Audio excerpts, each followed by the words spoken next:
Hello and welcome. My name is Benji Hanson Bundy. I'm the deputy editor at A Team, and I'm super excited to welcome you to our panel on data safety in the age of AI.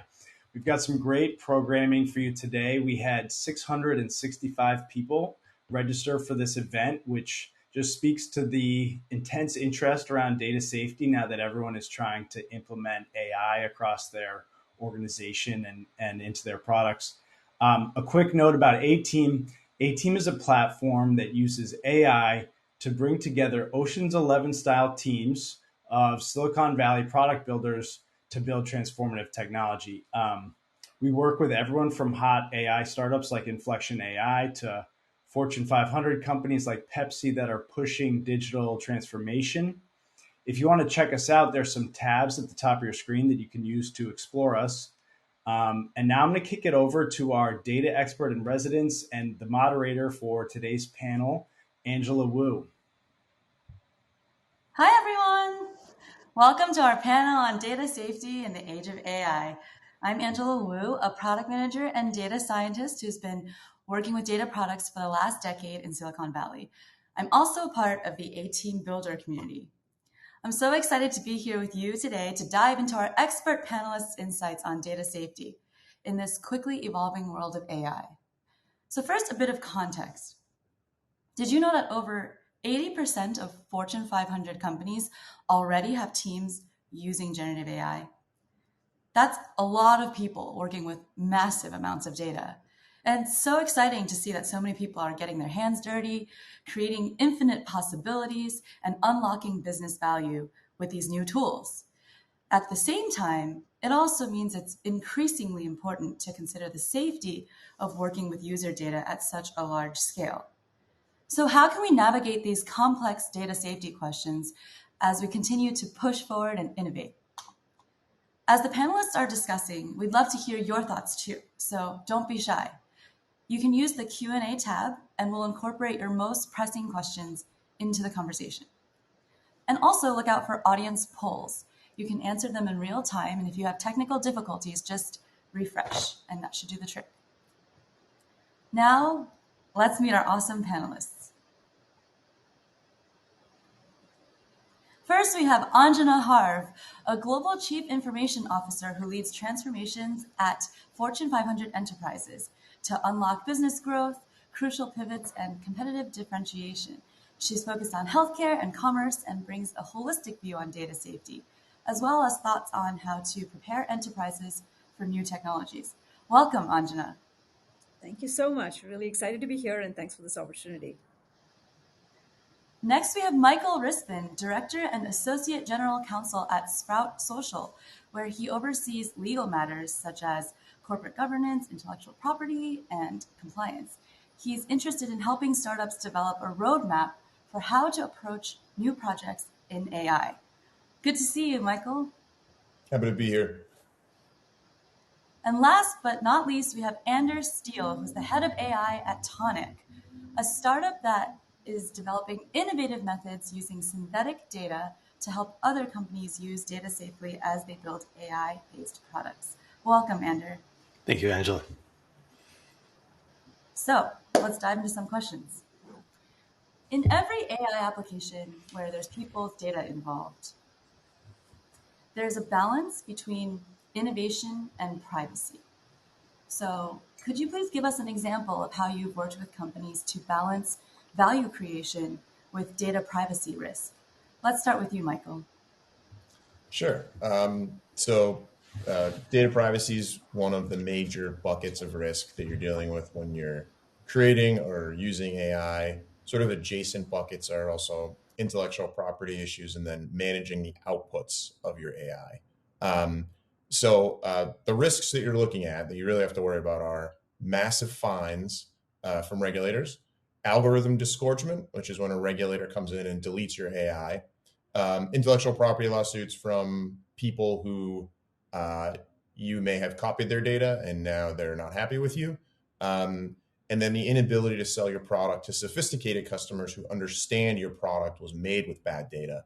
This comes up a lot with mid to large European companies and Fortune 1000 companies who are sophisticated.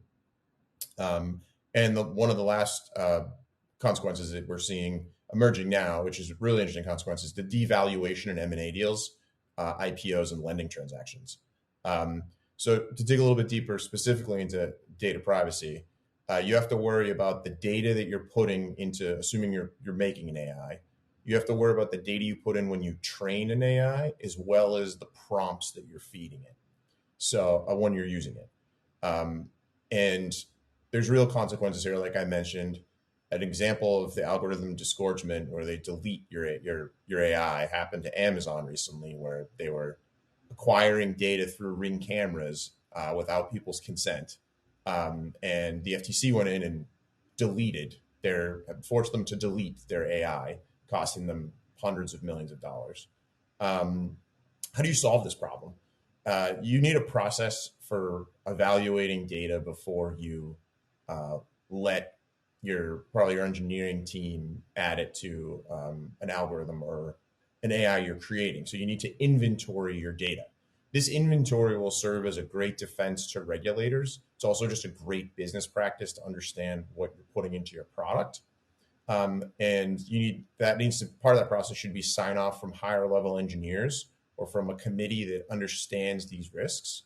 If you're buying the data that you're adding, you need strong terms and conditions with the company you're buying it from. And so you need real legal assurances and real legal protections that what you're buying to put in your AI is compliant with privacy laws. So that means that you'd need strong indemnity, strong representations and warranties, and a strong limitation of liability. Another way is to use synthetic data, which Andrew's going to talk a lot about. And that is, jokingly, I call it real fake data, because it's data that is accurate and will get you what you want. It will train the AI properly, but it didn't actually come from the data subject. So you don't have a lot of those privacy concerns. Or instead of making your own AI, you can use somebody else's. We're seeing this a lot in the AI application economy space, where these apps are sitting on top of a foundational layer like OpenAI, or some other big foundational LLM, and that has pros and cons. Obviously it's cheaper because creating your own LLM costs like millions and millions of dollars, but the terms and conditions with OpenAI are not very favorable, and they're probably not going to negotiate with you. And so you need to make sure that you are okay with those risks when you're using a third-party foundational AI. And then an adjacent bucket was the intellectual property rights.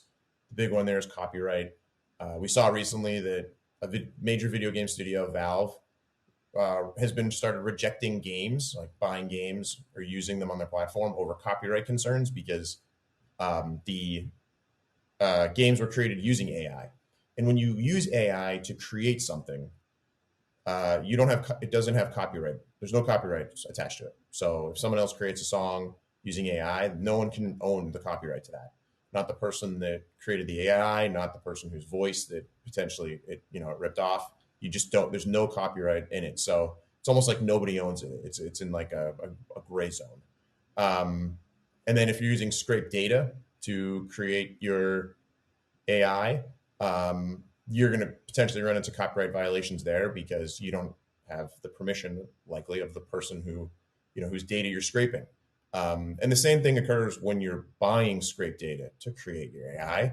It's a little bit less worse. You're not scraping it directly, so there's going to be less legal claims that can be brought against you.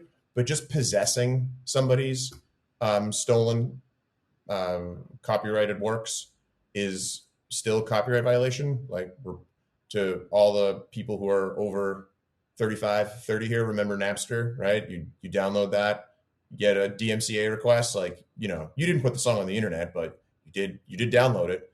And then and I guess the last concern really is open source licenses in this area. So in the intellectual property area, if you're using third party AI, you can turn on usually settings in the account. Like if you're using GitHub Copilot to write code, there are settings in the account that help decrease the risk of open source. So it'll be a setting that's like, don't draft code for me using public code. You're still going to get open source stuff that matches open source licenses at least 1% of the time, which is one of the big dangers of using AI coding products. Inventorying the code, inventorying the data you use, like I talked about earlier, is probably the number one thing that will help you with open source compliance, because now you'll have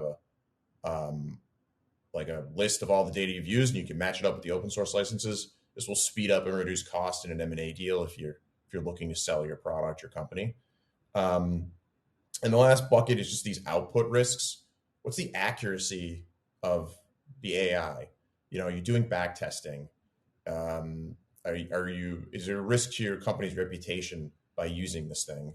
Are the outputs too identical to the inputs?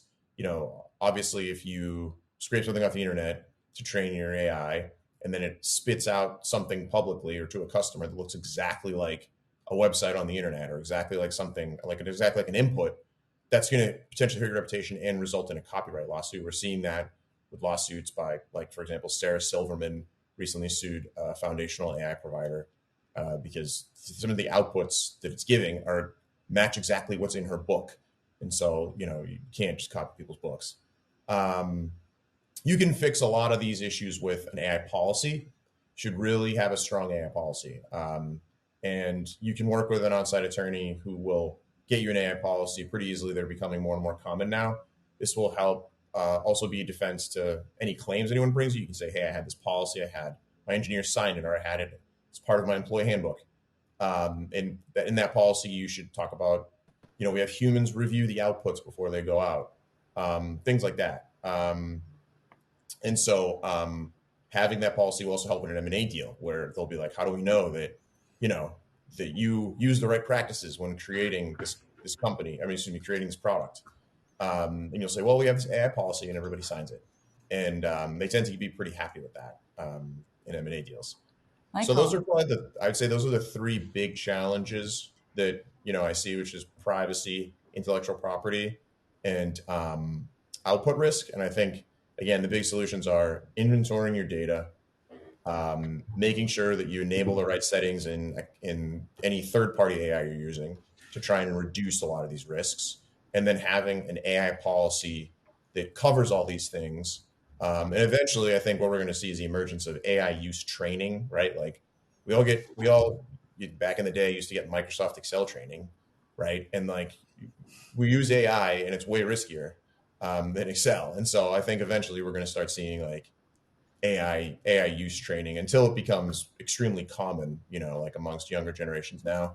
They're excellent at it. They're excellent using ChatGPT, but amongst older generations, I'd love to see some training. I think that would also help reduce risk. Thanks, Michael. That was an awesome overview. And I love how you broke it down into your 3 areas, but also talked about some of the things that are actually happening to large, companies in the news. We're gonna do a poll right now. If you look at your poll section, you have a new question. How do you assess the level of risk associated with automating various tasks using AI? Oh, sorry, that's a question, not a poll. Just answer the poll on your screen. I think it is about LLM safety. There we go. Yes. How worried are you about your data being used to train LLMs? And while you're answering that, I was thinking, Andrew, I know one of the things that Michael just hit on was ways in the news that we've heard it can go wrong if you use private data. Could you paint a quick picture, maybe with companies that you've worked with, of some examples that you've worked with where what could possibly go wrong specifically if you use private data in generative models? Right, definitely. I think the primary risk of using private data in these generative models is that once you've trained these generative models with that private data, they can emit this private data, and that might be a problem. This isn't theoretical, as Michael mentions. We see GitHub Copilot emitting, GPL licensed open source code, which may be a big problem if that ends up in your proprietary code base. We have, even before GitHub Copilot, researchers At Google and elsewhere, we're looking at extracting training data from models like GPT-2. So this paper of Carlini et al. Called "Extracting Training Data from Large Language Models," which shows that they were able to extract things like names and addresses from GPT-2 by correctly prompting it. And so you feed it part of an address, it will autocomplete to something real. Now that's a problem because if an organization is trying to train a customer support chatbot using their private data, and that private data contains things like my address, my name, my social security number, there's a risk that once it's ingested into the model can be omitted. And now we have a problem because in addition to emitting copyright codes, if large language models are emitting sensitive information about individuals, then that's a problem for the individuals as well, of course, as a problem for the organizations that are responsible for this. So, top of mind for everyone right now is how do we actually leverage all of our information that we have to build useful generative models or to build useful models in general. And I think the types of things that people are thinking about are how do we detect what's in our unstructured data? How do we how do we actually inventory the sensitive information that's in our unstructured data? And then once we have that inventoried, what do we do with that? Yeah, I love how, thank you for sharing that. It's good to hear your experiences. And I love how you mentioned kind of the balance between risk and innovation. And I would love to hear, Anjana, from the perspective of an enterprise leader, how do you think about that balance? And how do you think data safety in AI could impact the bottom line? Yeah, no, that's a great question, Angela. And I would say it's exciting for us when you think about innovation and lots of use cases that I think we're all hearing about different industries that you can leverage both AI ML, but Gen AI as well. While it's exciting, we also have to be careful, as we've just been talking about, from a risk perspective. And I think about it as risk and innovation really as each other different flip sides of the same coin. So if you want to innovate, you've got to take some risks. And so it is important to do it, but do it very thoughtfully is the way I think is the best sort of approach to taking this. Because you want to foster innovation. You don't want to kind of stifle it or have things go under the radar. You want to be aware of it as you experiment, as you innovate, but how you manage this is important. So I think the best method, I would say, is leveraging frameworks to be able to assess the risk and then make the right informed decisions on when do you want to just keep it as an experimentation, when is it time to actually start leveraging it and using it in your products or your services that you provide. And I would say the best method of doing this is to use existing risk management processes that most enterprises have. It's got all the right stakeholders, it's got a framework, it's got a thought process that you can kind of leverage to really, this is a different type of risk that you're assessing and making sure that you can be fully aware of all of the components before you decide to use it in a production environment, if you will. And so using impact assessments that can help you kind of think about how is AI being used? Is this more of an automated decision-making process, or is it just a use case that's maybe a helpful chatbot for a help desk? Where again, the risks are very, very different as you think about it. The industry also makes a very big difference. Is this patient safety issues that you're worried about, or is this just an augmentation of information that's available to healthcare workers who can provide a better care, if you will, for their patients?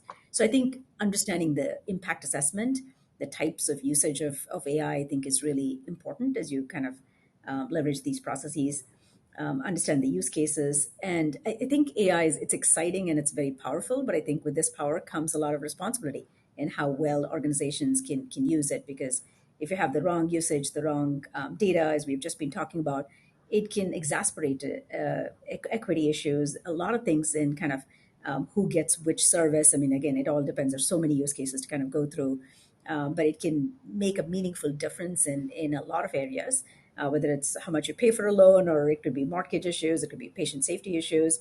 Again, a number of these examples that I think are important to put into the framework, if you will. And I would say Yeah. leveraging sort of risk management processes. NIST has already a risk management framework for AI, so that could be a good starting point to kind of look at that, evaluate, and then say how do you leverage it. And the last point I would highlight here is, and it's come up in the last 2 points that Michael as well as Andrew had made. Look at all your third-party tools, because there's a lot of times there are things that we are using that we don't even realize have a lot of this embedded, and you're going to inherit some of those things if you're not aware. So as enterprises start to leverage a lot of different tools, you've got to be explicitly finding out and understanding the potential risk that may be there, as well as the innovation that comes with it. Okay. I love that high level view. Thank you for that. I wanted to really quickly address the most people have voted somewhat for the how worried are you about your data being used to train LLMs? I wonder if you're, after hearing the solutions from our expert panelists, I wonder if you'll become more comfortable with it by the end of by the end of this event. Let's pull in a lot of questions from all of you. How do you assess the level of risk associated with automating various tasks using AI? Are any of you interested in answering that question? I think it goes back to the use cases. So I think it's hard to give a generic answer, but I think it's understanding the implications. I think that's what is really important. Kind of that's why I said maybe doing a true impact assessment on what is the implication of this leveraging this AI. What could it actually do? I think will tell you a lot about the level of risk that's involved, and that may help you kind of make the right decisions on, do you still use it, but maybe in an augmented manner versus actually automating all of the decision making itself. So I think it's really understanding the implications, I would say. I would love to, you mentioned use cases. Yes, it is different. The way to assess it is different for every use case. I would love to hear about specific use cases. I think Michael already hinted on one, which was the devaluation of startups if you don't follow the right policies or protocols. Could you give us a more specific example of that, Michael? What was the? I'm sorry. Say that again. We were talking about, so Anjana was saying that the way to assess risk is different depending on the use case. And I believe you mentioned that there are startups whose valuation could be affected by how they Yeah. approach AI safety, Sure. data safety. Yeah. So in that particular risk, when you go to get acquired, or you go for a bank loan, or you go to IPO, you have to go through a due diligence process, and attorneys are going to ask, and accountants, folks like that, are going to review your company and make sure you have sufficient intellectual property ownership rights, and that the person who's buying the company or investing in it isn't really investing in a bunch of pending lawsuits.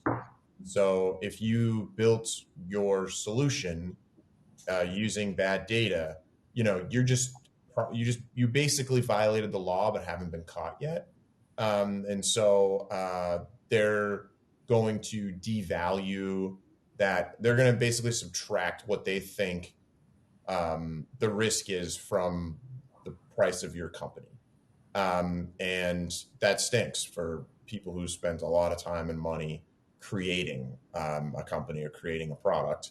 The example I gave earlier was of a gaming company, a big game studio, Valve, has started just not taking on games that were written using AI code, like too much AI code. It's okay to use AI code, AI coding products. It's okay to use them on small, administrative things that are not like what really makes don't use it on your secret sauce, because you don't have copyright ownership of it. So it's actually really easy for a competitor to just copy it. I mean, they're still going to have like a trade secret claim or like some other types of intellectual property claims, but the biggest defense is gone. And so having an AI policy, having checks and balances in place, a human review or sign off, or settings in an account for a third party solution you're using, having those in place is what's going to help prevent that risk. Talking about thank you, that's awesome. And thinking about what to put in place mean, there's a lot of different ways to address the risks of using private data. And Andrew, you were mentioning earlier, you were painting a picture for us. Could you talk about what are some of the different ways you can mitigate this risk that haven't been talked about yet? And how does that relate to synthetic data, which I believe you know a lot about? Yes. Great. Thanks, Angela. Yeah, there I mean, a variety of ways of mitigating the risk concretely of having, private sensitive information embedded in these models. The first mitigation, of course, is just to, detect and redact this information from your training data. Now, that seems easy, right? Let's just redact all social security numbers from our unstructured text data. And then we solve the problem of omitting social security numbers.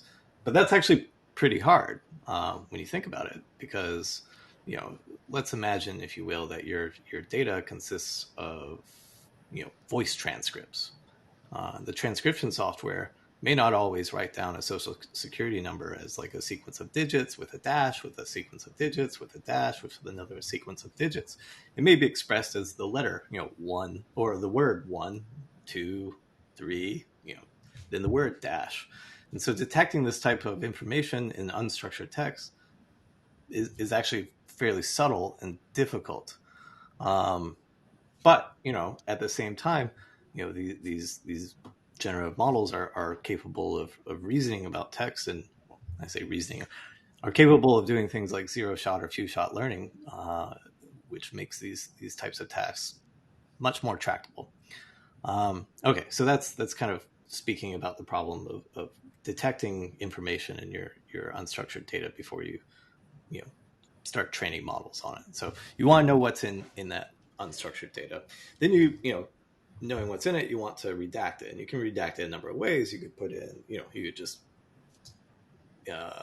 censor it, replace it with empty strings, or you could replace it with something that says like, oh, this is a social security number, or you could replace it with synthetic data, like here's a synthetic social security number, here's a synthetic address, here's a synthetic name. You can replace it with basically information that's contextually similar, but of course now is de-identified.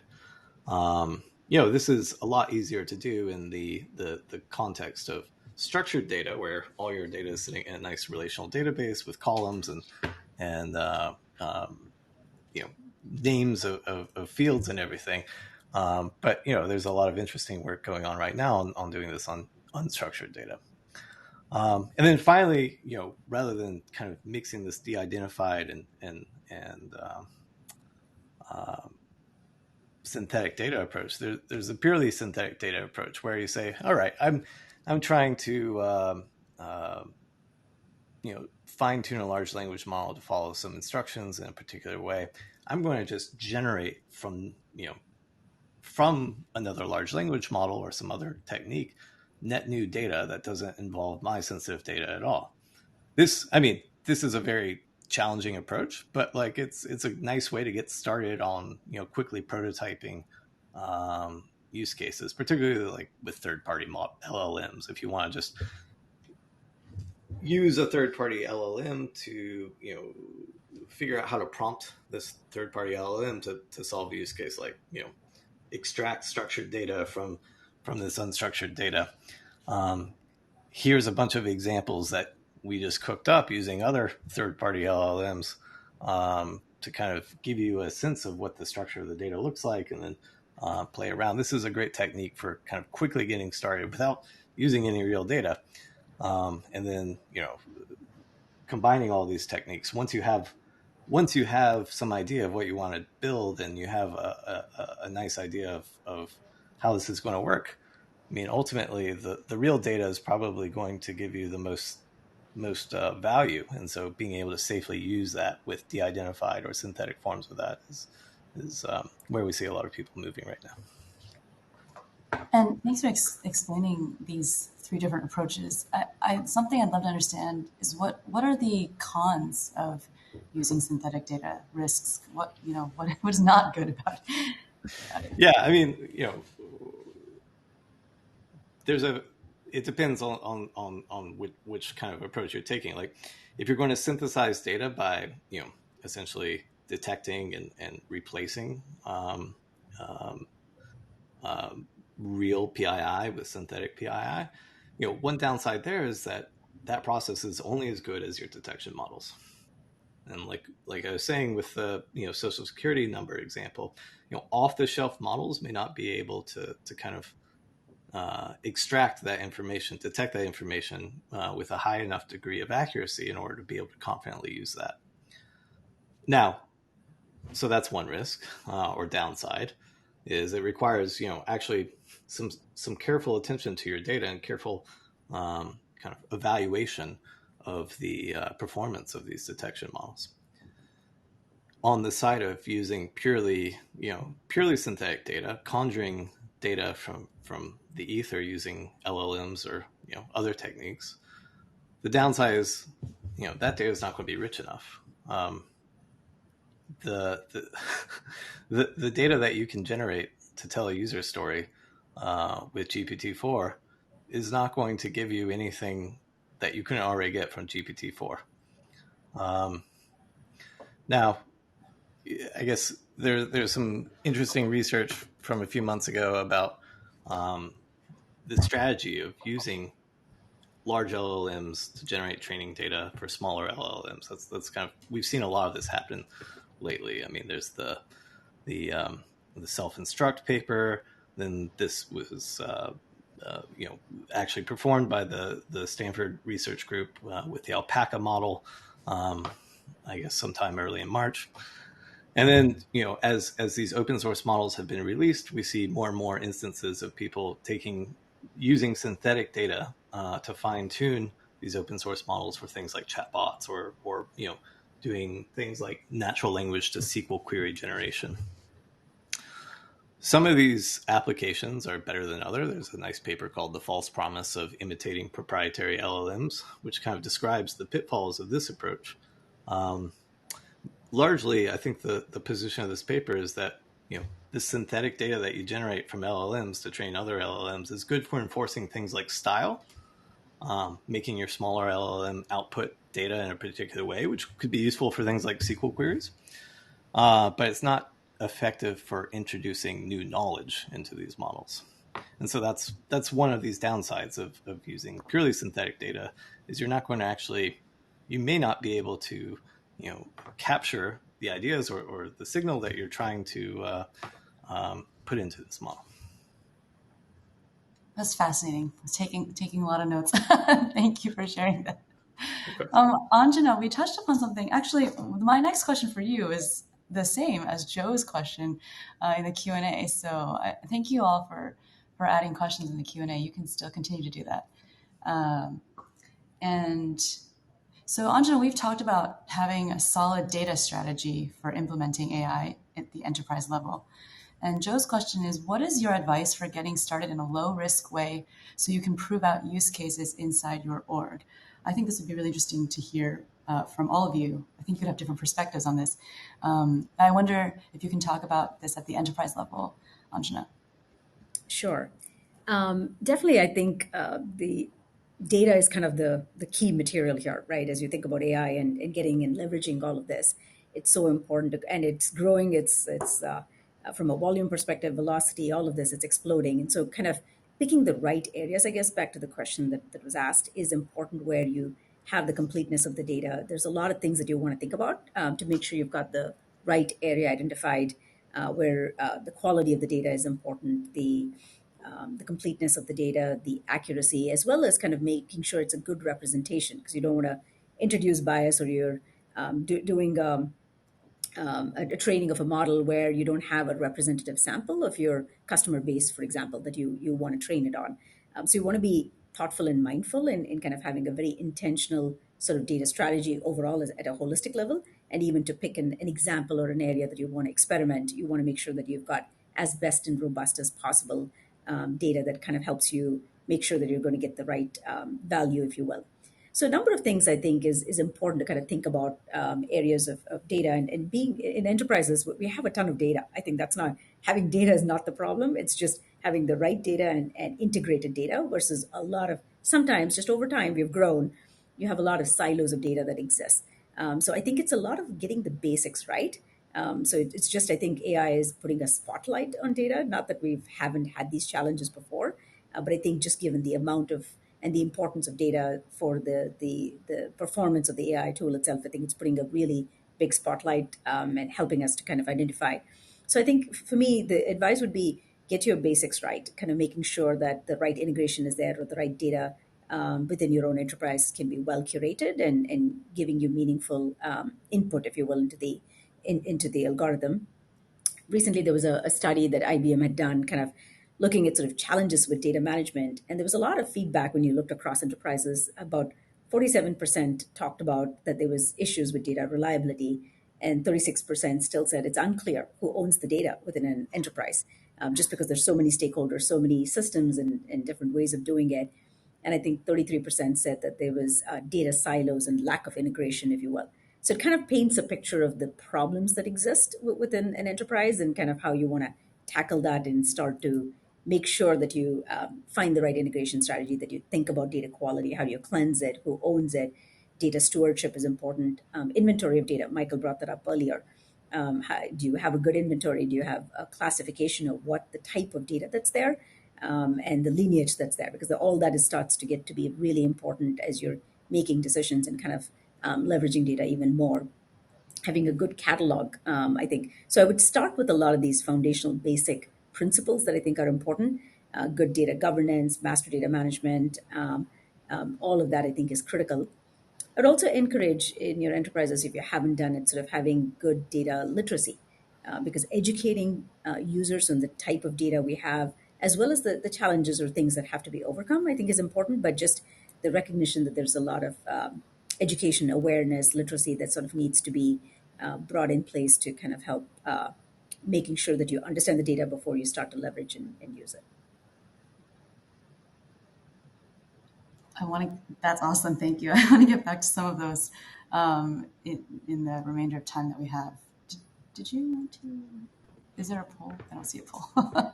I was gonna. Oh yeah. So, Michael, do you want to talk about how use cases that you've seen, specific use cases that you've seen for startups? And I think you talked about in the first time we met that a lot of startups come to you saying, "I want to start using AI, but I don't know how, and I don't know how to be safe about it." And you mentioned some legal considerations before, but are there like steps 1, 2, 3 from the very, very beginning that you would encourage startups to consider when they are just getting started? Yeah, I think that when you're first getting started, as long as you're using like let's say you're using a ChatGPT. Um, ChatGPT is fine to use for ideation. So you're coming up with an idea, and you're just looking like, let's say you're like, I have writer's block, or what are 10 sites to see in Raleigh, North Carolina, like things where you're just coming up with ideas. That's fine. There's no intellectual property issues with that. Um, and as long as you're using it for what I like to call sort of harmless internal um, like administrative tasks, like you're using it to help create a PowerPoint presentation, using it to help change the tone of a memo or an email. I always get comments from executive stuff where they'll just write on it like, can we make this more positive? Can we change the tone of this? And ChatGPT is great at stuff like that. It speeds up things like that. Start there and make sure you use an enterprise level account that can be managed by an administrator, and then you can distribute like minor accounts to folks. And then the administrator of the enterprise account will have the ability to enable some of the compliance settings that will help reduce risk. And then just have an AI policy that lays out like 10 healthy practices. You can get an AI policy for probably from a law firm for pretty cheap. Like you can probably get it for 500, 1,000, maybe 2,000. And it's not terrible. And if your investors may even have one, you can borrow one from your investors. If you're PE backed, like PE firm probably has one. And so you can start there as well, because they certainly don't want a company that they own misusing AI, because that's going to potentially devalue their investment. So that's where I would start. Is I would start with that sort of general population use of AI.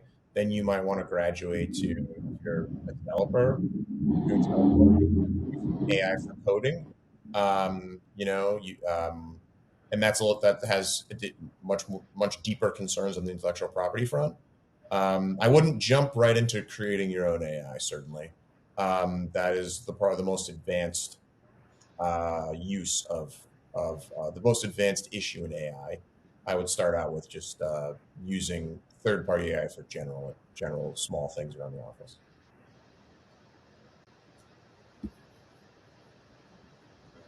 Thank you. I love those simple, considerations. I think a lot of us are probably like, oh, we want to get on board and use the newest technology, but how do we start? So that's super helpful. A poll. What do you think should take priority when it comes to AI development, innovation, or safety? That is the big question. So I've been, as a person who works with data for a very long time, as a data nerd, I've been curious what I'm going to ask the question and I'm going to talk about the poll really quick. So, what are some ways we can use metrics, like small data, metrics or data to identify opportunities, mitigate risks, and assess trade-offs for Gen AI applications and new technology? And could you give like specific examples of this being done successfully? Whoever would like to take it, I don't know. Which of you is most interested in this question? Yeah, I can speak a little bit to metrics around here for like identifying risk, which largely is back to what I was mentioning earlier, is knowing what's in your data, knowing what the unstructured text fields that exist within your database or exists in your data, what that contains. And so that involves applying all sorts of techniques to discover these things. These could be like the simple regex example for social securities, or it could be numbers, or it could be more sophisticated named entity recognition models to detect information from contextual clues. But at the end of the day, no matter what you do, you have a sense, given these models, of what you find in this data, and sort of knowing what's in your data at a 1,000-foot level is useful for understanding. Okay, now what are my next steps? What can I actually use this data with? Does this seem is this data potentially safe? Does it not mention anything about names or social security numbers, as I keep coming back to? Is it completely free of PAI?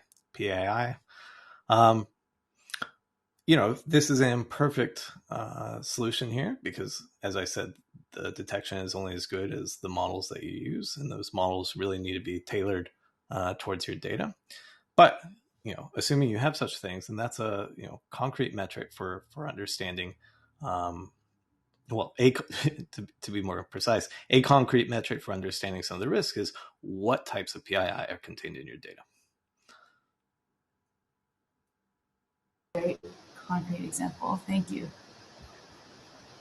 I was wondering, Anjana, if you have thoughts about how to measure using metrics from an enterprise level, because earlier you mentioned integration and data literacy. Are there ways we can tell how prepared are we? How well are we doing? Or what is the next opportunity? Like, what opportunities are we prepared to take on? Right.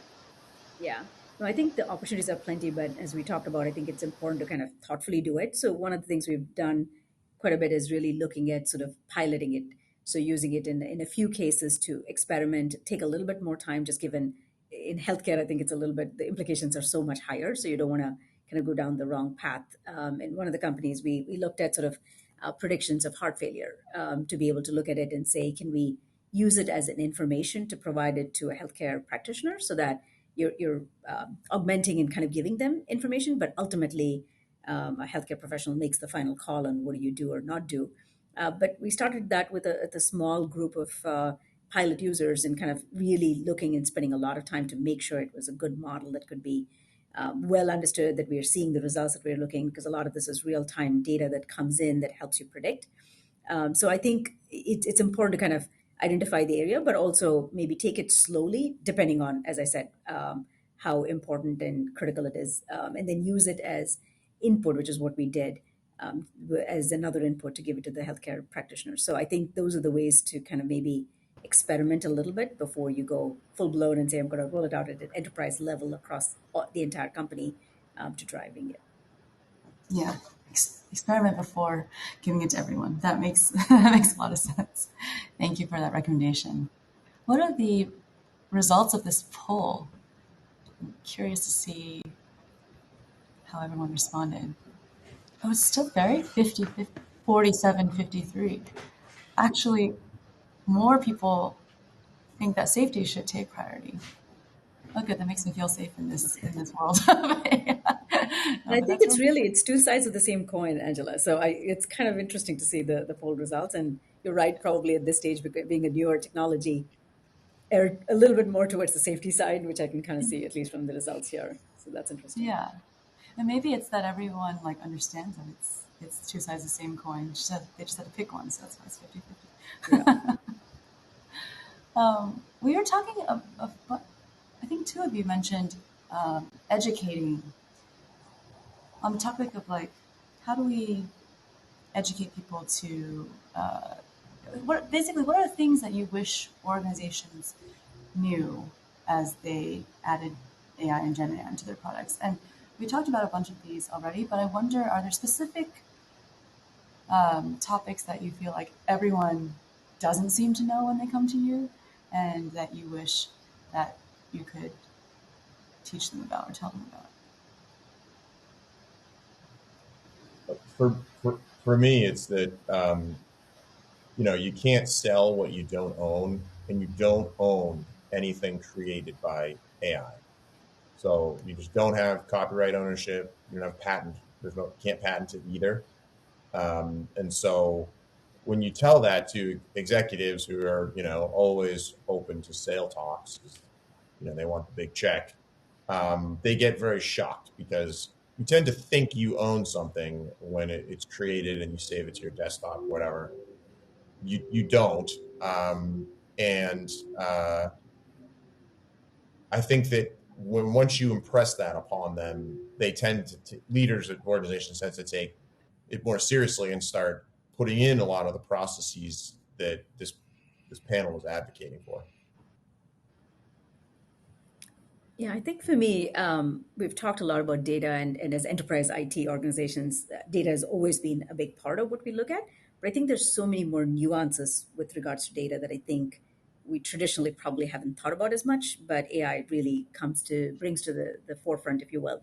And we've touched on a few of those topics, but kind of thinking about what are the bias and social implications of data when you train these. Those are normally topics that, again, as I think about enterprise IT in general, we may not have paid as much attention, but it's so important as we think about the quality and the type of data.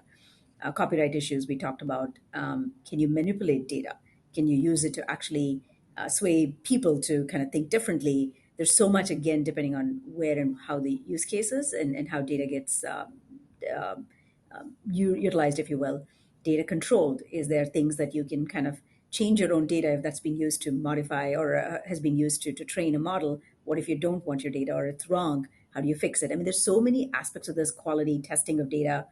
Can you reproduce the results of what the AI tool is producing? Data protection, GDPR. There's a lot of other parts that we haven't touched upon. So I think there's really, I go back to kind of, we think we know and we've operated in a certain way, but I think there's so much more holistic thinking about data in a very different aspects of data that perhaps in the past we have not done, that I think organizations really have to intentionally think through and have a strong policies as well as procedures and methods to be able to tackle it. Okay. Awesome. Thank you, guys. Let's go to another question in the Q&A from the audience. What are your thoughts on the debate about pausing training on advanced models until better safety protocols are in place. Well, I don't think that debate's slowing anyone down from training larger models. I mean, I think that debate would probably only be relevant to the people that actually have the compute resources to train these models. And we see that there are lots of people running into this space to produce models that can compete with GPT-4. Now, we hope that these organizations are being good stewards of the data that they collect and use to train these models. But, I don't think pausing development is a realistic outcome here. I totally agree. You're not going to see a pause unless the court systems force them to pause. The solution that engorges itself on the most data is, at least from in the big LLM world, is the one that tends to have the best outputs, right? Like you look at an example like Copilot, GitHub Copilot. It's training itself on code all over the internet, not just that's in GitHub, and it's training itself on code that it's not supposed to train itself on because they're in GitHub as well. That's because it's subject to restrictive open source licenses.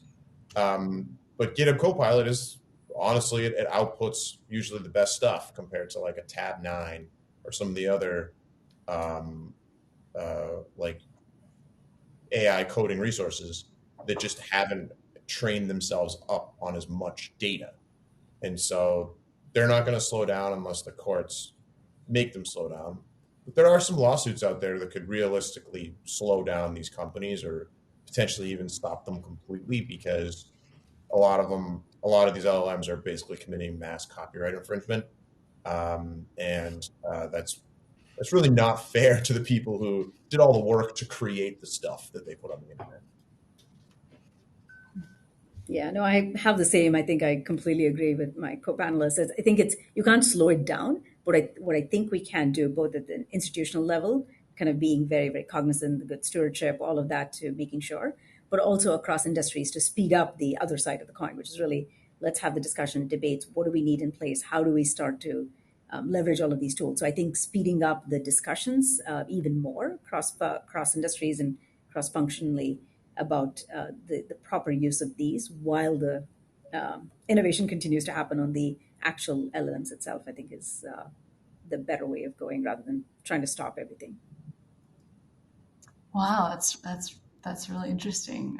I have so many more questions about that, but we don't have that much time left. So I'd love to get to a topic that we're all forward thinking here. We want to see what we can build with the new technology tomorrow. So I wonder if you have any predictions about how what might happen in the next 1 or 2 years related to data safety, and how we have to evolve to adapt. I think you're gonna, like the poll earlier, I think gives away where things are gonna go, and that is that safety is going to become a huge part of whether the product is good. So you're going to see the emergence of, and we're already seeing it, compliance features within products that help scan the outputs of AI for issues. So, for example, let's say ChatGPT in 2 years has a feature where it will go back and it will scan to make sure that what it's outputting doesn't exactly copy something off the internet, right? So there's less chance of a copyright violation.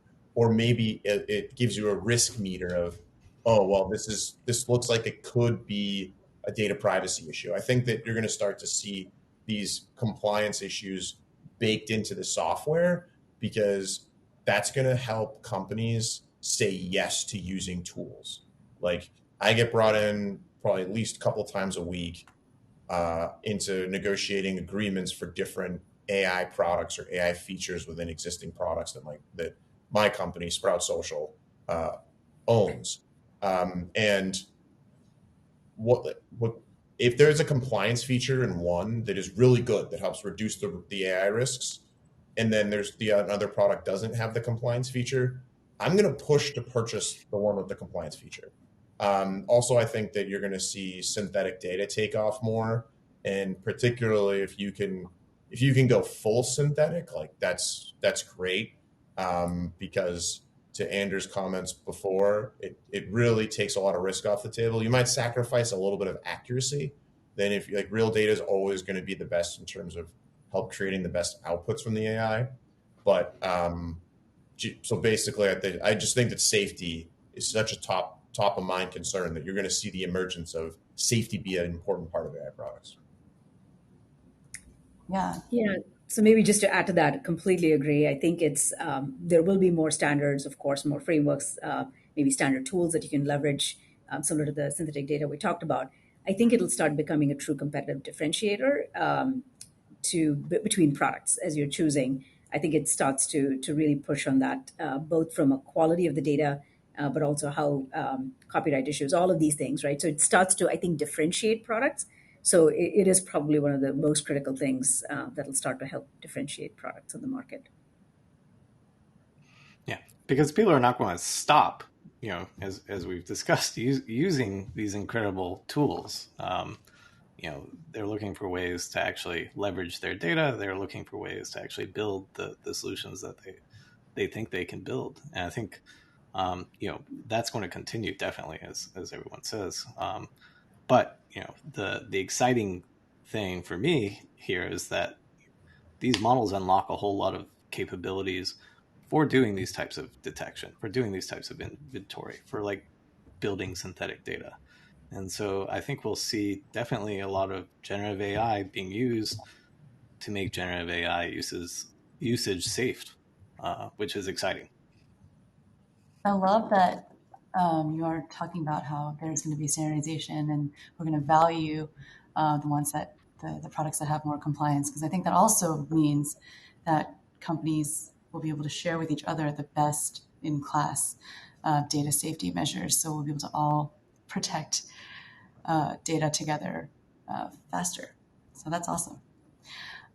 I wanna go to all these questions, but I think we are running out of time. So thank you so much for joining us all across the world. I see in chat you've come from all around the world. That's amazing. And thank you to the wonderful panelists for sharing your insights. I hope we can stay connected and learn more. If you all follow all of them on LinkedIn, I'm sure we will learn a lot more from you after this event. So have a great rest of the day and see you at the next A-Team event. Thank you so much. Thank you. Thank you. Thank you all.